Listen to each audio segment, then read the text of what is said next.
రైట్గా సరిగ్గా ఏడాదికి నిరుడు మార్చిలో ఈడీ విచారణ, ఆ తర్వాత పలుమార్లు నోటీసులు. హాజరు కాని కవిత సుప్రీంలో పిటిషన్. ఏడాదిగా కొనసాగుతున్న విచారణ. కవిత కేసు 19కి వాయిదా. డ్రామాలో భాగమే అరెస్టు. మంత్రి కోమటిరెడ్డి విమర్శ. బీజేపీ కాంగ్రెస్ల కుమ్మక్కుతోనే అరెస్టును తీవ్రంగా ఖండిస్తున్నాం, ఎన్నికల్లో లబ్ధి పొందేందుకే అని చెప్పి హరీష్ రావు గారు. నిజంగా హరీష్ రావు గారి స్టేట్మెంటు పైకి ఇది ఉండొచ్చు కానీ లోపల సమర్థిస్తున్నామనే స్టేట్మెంటే ఉంటది. కవిత నిర్దోషిగా తిరిగి వస్తారని జగదీష్ అంటా ఉన్నాడు. కారుతో దోస్తీ లేదని చాటుకోవడానికే బీఆర్ఎస్ తో పొత్తు ఉందన్న ప్రచారంతో బీజేపీకి తీవ్ర నష్టం. అసెంబ్లీ ఎన్నికల్లో కనిపించిన ప్రభావం కాంగ్రెస్ ప్రచారాన్ని తిప్పికొట్టలేని నిస్సహాయ స్థితిలో బీజేపీ రాష్ట్ర నేతలు. లోక్సభ ఎన్నికలకు అదే సమస్య. అధిష్టానానికి తెలిపిన శ్రేణులు. ఈ నేపథ్యంలోనే కవిత అరెస్టు. ఎన్నికలకు అరెస్టుకు సంబంధం లేదు అమిత్ షా చెప్తున్నటువంటి మాట. ఇన్ని పరిణామాలు ఈ వ్యవహారం చుట్టూ జరుగుతున్నటువంటి పరిస్థితి. ఇక్కడ ప్రధానంగానేమో సరిగ్గా ఏడాదికి, రెండోది డ్రామాలో భాగమే, మూడోది బీజేపీ కాంగ్రెస్. ఇక్కడ ఒకరినొకరు బీజేపీ కాంగ్రెస్ కలిసి కవితను అరెస్ట్ చేసినాయి ఒకటి. రెండోది బీజేపీకి బీఆర్ఎస్కు ఎలాంటి కంచం పొత్తు లేదు, నా మంచం పొత్తు లేదు, వాళ్ళు మేము బద్ధ శత్రువులమని ఒక అంశాన్ని. ఇక మూడోది క్లియర్గా అమిత్ షా గారే చెప్తున్నారు, ఎన్నికలకు అరెస్టుకు సంబంధం లేదు, తన పని తాను చేసుకుంటూ పోతుంది అని చెప్పి ఆయన చెప్తా ఉన్నారు. ఇన్ని రకాలుగా వస్తూ ఉన్నాయి సార్.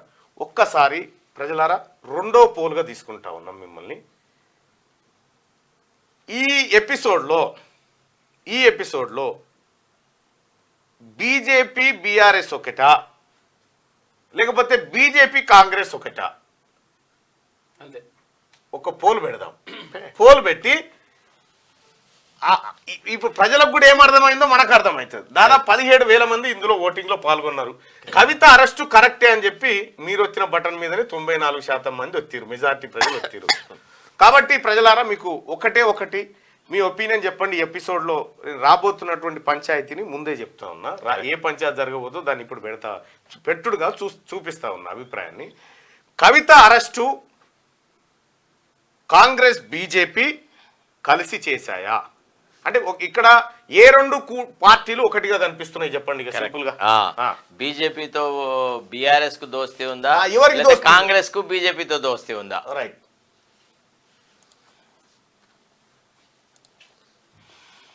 ఇక్కడ సింపుల్ పోల్. ఈ క్రింది వాటిలో చీకటి దోస్తులు ఎవరు?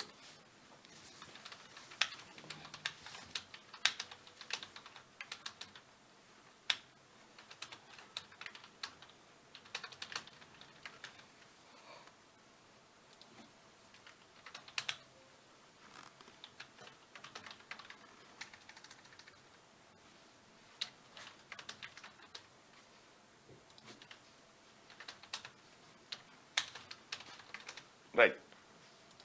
ఇక ఇప్పుడు మీకు మంచి ఆప్షన్ వచ్చింది, ఎందుకంటే ఈ లెక్క తేలిపోతుంది. ఇక దీని వెనకాలన్న మతల ఈ క్రింది వాటిలో చీకటి దోస్తులు ఎవరు అని మీరు భావిస్తున్నారు? బీజేపీ బీఆర్ఎస్ ఒకటే అనుకునే వాళ్ళు ఇక్కడ, బీజేపీ కాంగ్రెస్ ఒకటే అనుకునే వాళ్ళు ఇక్కడ. ఇద్దరు ఒపీనియన్ చెప్తా ఉన్నాం. ఇటు బీఆర్ఎస్ వాళ్ళ ఆరోపణ, ఇటు బీజేపీ వాళ్ళ ఆరోపణ. ఈ రెండింటిని చెప్తా ఉన్నాం కాబట్టి మీరే మీ ఒపీనియన్ తెలియజేయండి. ఓట్లు స్టార్ట్. 1400, 1500, 1600. సాధారణంగా ఇటువంటి కేసుల్లో సరే రిమాండ్ను తిరస్కరించేటువంటి అవకాశాలు ఉంటాయి సార్. అంటే మెజిస్ట్రేట్ ఒకవేళ no what is this case is pending before the supreme court, you take the consent of the supreme court, you establish your case that there are good grounds for arrest of Kavitha, కాబట్టి you remove that ఫెటర్, మేము we are withdrawing hour undertaking అని రండి అనే అవకాశం కూడా ఉంటుంది.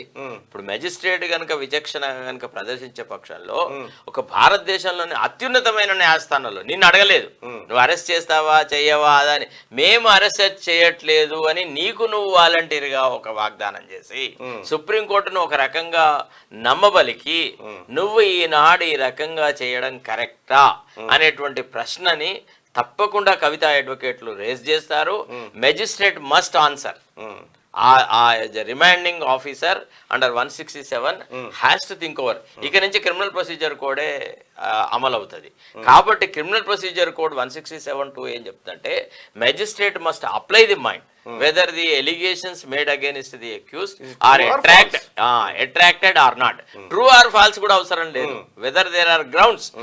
True or fact అనేది ట్రయల్లో తెలుస్తుంది. కానీ అప్పటి మందం ఆ ఆరోపణలు ఫేస్ వాల్యూలో తీసుకున్నప్పుడు అరెస్ట్ చేయాల్సిన అవసరం ఉందా? అరెస్ట్ చేయాలన్నప్పుడు కొన్ని గ్రౌండ్స్ ఉన్నాయి. సుప్రీంకోర్టు వాళ్ళు చెప్పినారు ఏమని, ఎప్పుడైతే ఒక ఎక్యూజ్డ్ ఎవిడెన్స్ని ట్యాంపర్ చేసేటువంటి కెపాసిటీలో ఉన్నాడని భావించినా, లేకపోతే ఎక్యూజ్డ్ ఆ కోర్టు యొక్క లేదా ఆ పరిధి నుంచి దాటి ఎక్కడికన్నా వేరే చోటికి ప్రయాణం చేస్తున్నాడని అన్నా, లేక అట్లాంటి అఫెన్సెస్ మళ్ళీ తిరిగి చేస్తాడని అనుమానం ఉన్నా, ఈ 3 గ్రౌండ్స్లలో మాత్రమే అరెస్ట్ చేయాలి.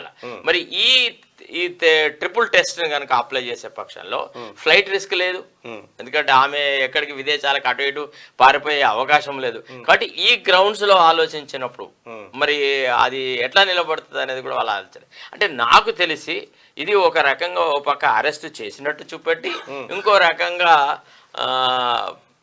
సేఫ్ గా మళ్ళీ ఇక్కడ రాజకీయంగా ఒక పబ్బం గడుపుకోవాలని బీజేపీ ఆడిన నాటకం అని నా భావన. రేపొద్దున వీళ్ళు అక్కడి నుంచి ఆమె వెళ్ళొస్తే వెళ్ళి రాగానే కేసీఆర్ బీజేపీ చూసిరు కదా, బీజేపీని ఖతం చేయాలి పితం చేయాలని వీళ్ళనంగా అరెస్ట్ చేసినావా చూపెట్టినావా లేదని కింద చెప్తూ మైకులలో మాకు సంబంధం లేదని చెప్తూ, అంటే ఒక ఎన్నికల వాతావరణాన్ని 2 పార్టీల మధ్యలోకి తీసుకొచ్చిన అంశంగా ఈ అంశం మారిపోయింది. బీజేపీ బీఆర్ఎస్ అంటే వీళ్ళు కొట్లాడుకొని ఇప్పుడున్నటువంటి కాంగ్రెస్ పార్టీని కొంత డీలా చేయడానికి ఈ అంశాన్ని తెర మీద తెచ్చినట్టుగా అనిపిస్తాం. దానికోసం మనం అడిగినాం, ఈ క్రింది వాటిలో చీకటి దోస్తులు ఎవరని మీరు భావిస్తున్నారు అని చెప్పి మనం అడిగినాం. మీరు ఏమైనా ఒపీనియన్ చెప్పగలుగుతారా సార్? ఇప్పుడు ఒకటి నేను దీని మీద ఇప్పుడు ఒపీనియన్ చెప్పాను, ఎందుకంటే మీరు నేను ఇద్దరం ఒకటే పడవలో ప్రయాణిస్తున్నాం. మనం ఏది మాట్లాడినా పార్టీ పరంగా మనం మాట్లాడినట్టు ఒక ఇండిపెండెంట్ వ్యక్తిగా నీ అభిప్రాయం చెప్పు, స్వతంత్రంగా నీ గుండె చేసుకొని కొట్టు, మేము దాన్ని ఏమనం. ఈ క్రింది వాటిలో చీకటి దోస్తులు ఎవరని మీరు భావిస్తా ఉన్నారు? రైట్, 84% మంది బీజేపీ అండ్ బీఆర్ఎస్ ఈ 2 చీకటి దోస్తులు అని చెప్తా ఉన్నారు మెజార్టీ. ఇంకో